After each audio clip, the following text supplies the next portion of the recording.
गुरु महाराज का आदेश. मी ज्योतिष मार्गदर्शक राहुल गुरुजी खांडवीकर.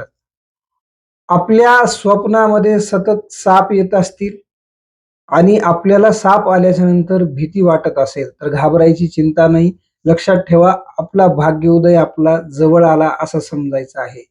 भरपूर लोकांचं म्हणणं असं असतं की सर्प स्वप्नात येणं म्हणजे पितृदोष दाखवतो, कालसर्पाचा दोष दाखवतो, म्हणजे आम्ही काहीतरी आदल्या जन्मी सर्प मारले असतील तर आम्हाला सर्पचा दोष लागला असेल किंवा सर्प शांती करायला लावतात. असं काही नाही. सर्प कोणत्या प्रकारचा आपल्या स्वप्नात आल्याच्या नंतर आपल्याला तो काय दोष लागतो ते हे जाणून घेऊया. सगळ्यात महत्वाचं म्हणजे सर्प मेलेला येत असेल किंवा मारून टाकलेला कोणी सर्प आहे, कुठेतरी कोपऱ्यामध्ये, झुडपामध्ये, रस्त्यावर पडलेला जर सर्प, मेलेला सर्प जर स्वप्नात येत असतील तर आपल्याला सर्पदोष आहे हे लक्षात घ्या.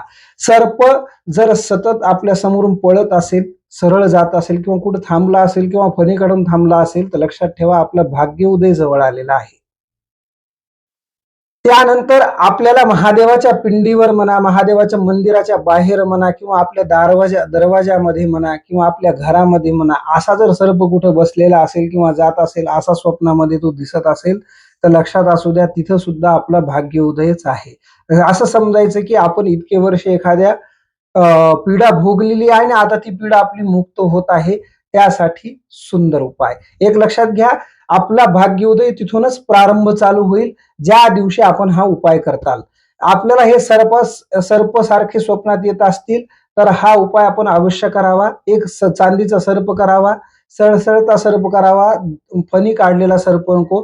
ते महादेवाच्या मंदिरामध्ये महादेवाला अर्पण करावा. तो सोमवारी किंवा प्रदोष काळी करा. त्या दिवशीपासून आपला भाग्योदय निश्चित झालेला असेल. अधिक माहितीसाठी संपर्क करा.